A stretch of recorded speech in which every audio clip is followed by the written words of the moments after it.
Alors on est à Gaye, c'est notre dernière étape au sud du Sri Lanka et peut-être notre dernière étape tout court au Sri Lanka parce qu'il ne restera plus qu'à remonter à Negombo pour prendre notre avion et peut-être passer par Colombo, on ne sait pas encore. Alors Gaye c'est une ville vraiment à part, donc elle a pas mal d'histoire, hein. Elle a été colonisée par les Portugais, les Hollandais puis finalement les Anglais.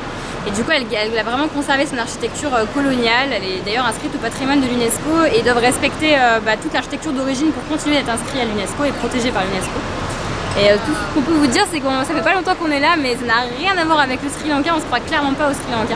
D'ailleurs, elle est surnommée le Saint-Tropez sri-lankais, et c'est censé être très branché, etc. On sait pas si c'est branché, mais en tout cas, c'est très touristique. On voit très peu de Singalais, donc d'habitants du Sri Lanka ici à Gaye. Mais c'est plutôt très mignon. Allez, on va aller voir ça.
Alors là on s'apprête à partir de Gaye, oui c'est notre dernière étape singalaise au Sri Lanka.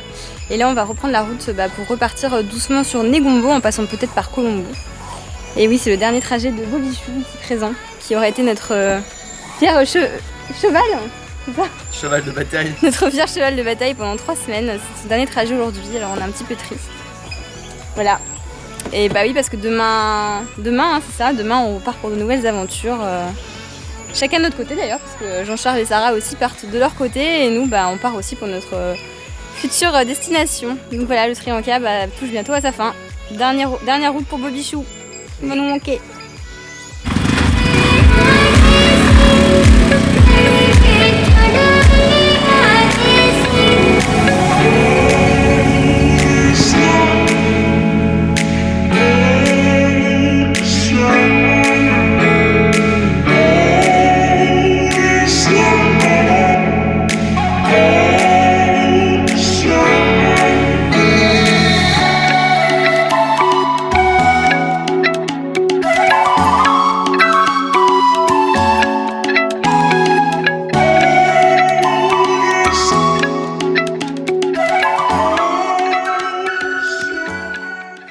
Ça y est, on est arrivé à Negombo, donc on a profité pour passer par Colombo avant d'arriver à notre point final du Sri Lanka. Colombo c'est quand même la capitale, donc on avait quand même envie d'y faire un petit tour avant de rentrer. Puis c'était sur la route aussi. C'était aussi sur la route. Ça ne nous avait pas fait un grand détour, mais bon. On a fait vraiment qu'un tout petit passage juste pour manger, parce qu'il n'y avait pas grand chose à voir. C'est une grosse ville en fait, donc ça nous a pas trop plu. C'est vrai que la plupart des villes au Sri Lanka ont quand même pas un charme fou. Hein. En général, la plupart sont très bruyantes, polluées, tout ce que tu veux. Donc c'est pour ça qu'on a souvent été un peu excentré de la ville, parce que vu qu'on avait Bobichou, notre super tuk-tuk, ça nous permettait de ne pas dormir à même la ville et donc d'être un peu plus au calme. Pour le coup, Colombo c'est vraiment l'énorme ville. D'ailleurs elle est souvent pas très appréciée des voyageurs et on comprend pourquoi. On a quand même voulu se faire notre petit avis, mais c'est vrai qu'elle n'a pas réellement de point d'intérêt. Quelques heures suffit. En plus c'est un trafic monstrueux. Donc rien que pour traverser Colombo on a mis peut-être plus d'1 heure, presque 2 heures. C'était un peu fatigant. Mais bon voilà, là on est arrivé. On a quitté nos potes Jean-Charles et Sarah, qu'on a dû laisser dans un petit aéroport, dans un hôtel proche de l'aéroport, parce qu'eux ils ont leur vol assez tôt demain matin. Ouais.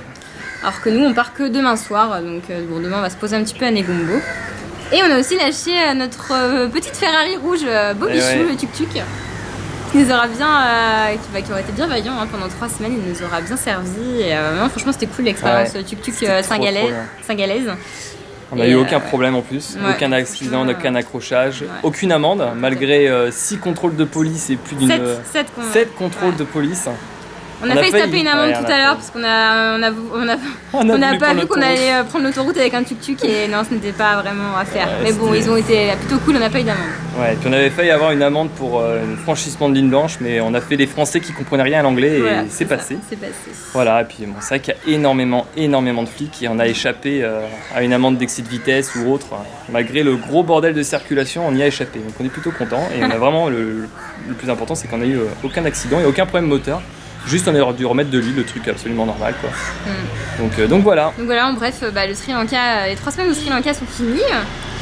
Voilà, c'était vraiment cool, c'est un super pays qu'on conseille, bon, on en parlera plus tard, mais voilà. Et l'expérience tuk-tuk était vraiment sympathique.